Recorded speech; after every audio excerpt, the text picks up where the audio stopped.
Sí, muy buenos días. Me toca a mí el honor de dirigirme hacia ustedes y darles a conocer una información que seguramente ya todos y cada uno la conocen. Nada más que la sistematización de los datos y sobre todo enfocados a denotar que Tenochtitlán fue la primera ciudad inteligente del mundo. No lo habíamos reflexionado en esa situación, pero como les decía inicialmente, la información que yo les voy a dar seguramente ya todos ustedes la tenían, pero no la habían reflexionado en ese sentido. La historia de la civilización de la Náhuac comienza aproximadamente en el año 6000 antes de la era cristiana.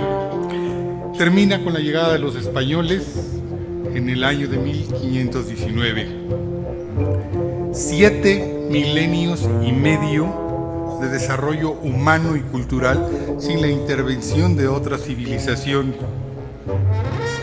Los mexicas fueron el mejor y el último pueblo mesoamericano que heredó, se apropió y amalgamó una rica y compleja tradición religiosa, cívica, política, marcial, cosmológica, astronómica, filosófica,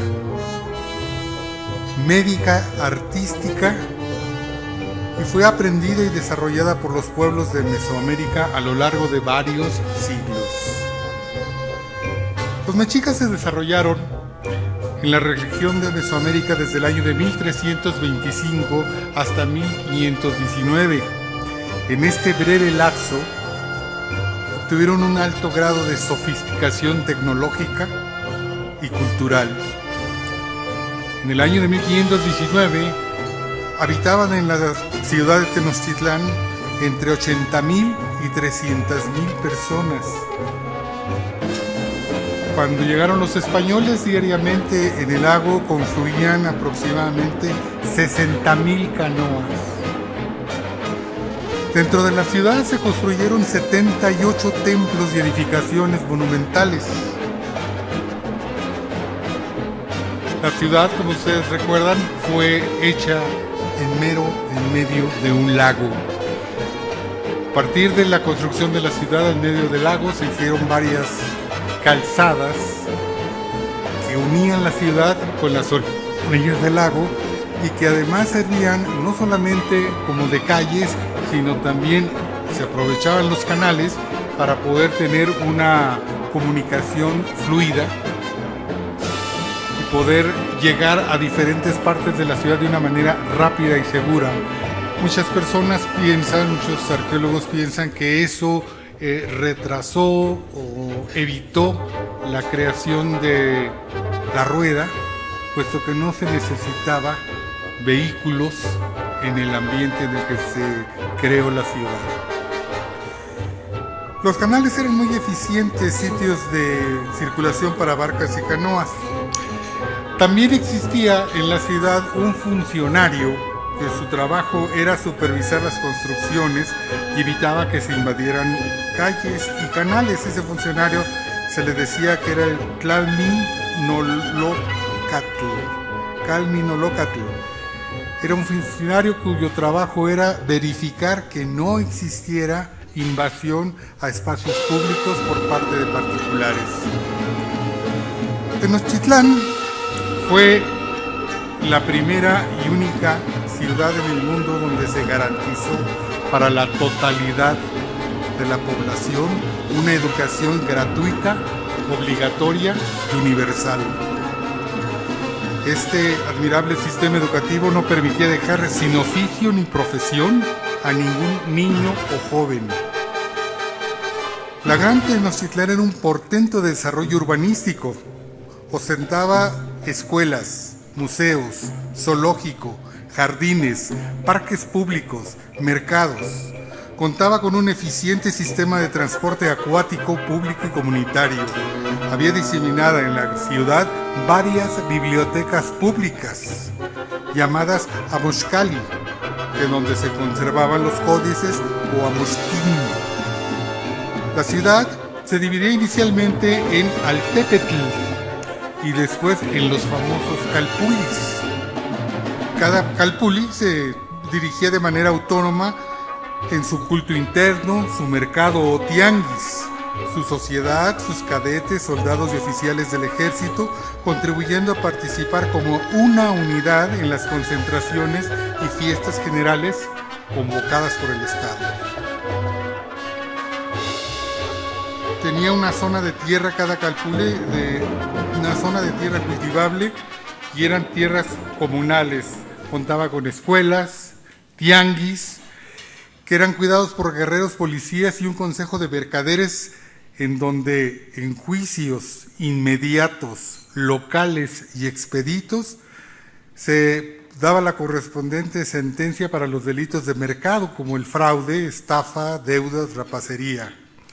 Los comerciantes poztecas tenían prohibido ocupar cargos públicos. Ahí sí era efectivo el divorcio entre el poder económico y el poder político. Todas las plazas de la ciudad contaban con baños públicos. En el lago de Texcoco se construyeron diques que concentraban el agua que los ríos alimentaban al lago. El agua potable llegaba a través de tuberías de cerámica, en donde, habiendo 2 acueductos, cada acueducto tenía 2 canales en los que se utilizaba solamente uno mientras el otro estaba en reparación o en mantenimiento.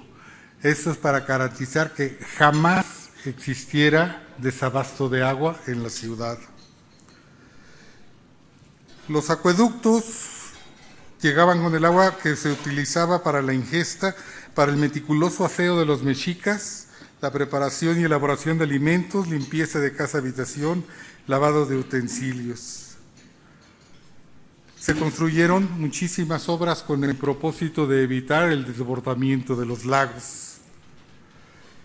Había una calzada dique, que era una obra maestra de ingeniería que evitaba el acceso del agua salada del lago de Xochimilco hacia la ciudad. Tenochtitlán fue la ciudad más iluminada del mundo en el siglo XVI, pues disponía de antorchas, hogueras y braseros ubicados en la parte superior de los templos. Se desarrollaron avanzadas especialidades médicas totalmente desconocidas. Se erigió el primer zoológico del mundo, ordenado por Moctezuma I. Tenochtitlán contaba con el servicio postal más veloz y eficiente del mundo en aquel entonces. Existían bibliotecas públicas.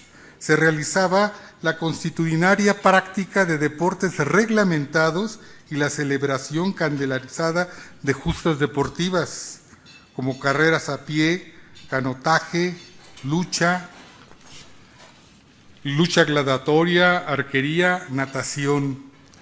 Y desde luego la práctica del juego de la pelota, en donde había 2 estadios exprofeso aquí en la ciudad. En especialidades médicas, solamente en aquel entonces en Tenochtitlán existían. Había también especialidades no solamente en medicina, sino en filosofía, educación, ingeniería, gastronomía, urbanística, agricultura, biogenética, astronomía, nutrición y matemáticas. La justicia en Tenochtitlán era inmediata. Había infracciones y delitos que no se consideraban graves, pero no había prisiones ni tortura. La forma del pago de un delito era a través del tequio, que era un trabajo no remunerado, sino es que en pago de especies o el exilio, según sea la gravedad del mismo. Las leyes eran muy estrictas y no había corrupción en las autoridades, porque eso sí era un delito grave y se castigaba con la expulsión de quien lo cometiera. Los nobles tenían que dar el ejemplo de conducta educada ante toda la sociedad y sus castigos eran más severos por las mismas infracciones y delitos que el resto de la sociedad. Lo que sí se castigaba con pena de muerte era el robo. Cualquier persona que cometía el delito de robo era sentenciada a muerte. Por todo esto, podemos considerar que según los cánones en los que se determinan las características para calificar o no a una ciudad como inteligente, Tenochtitlán fue la primera ciudad inteligente del mundo. Muchas gracias.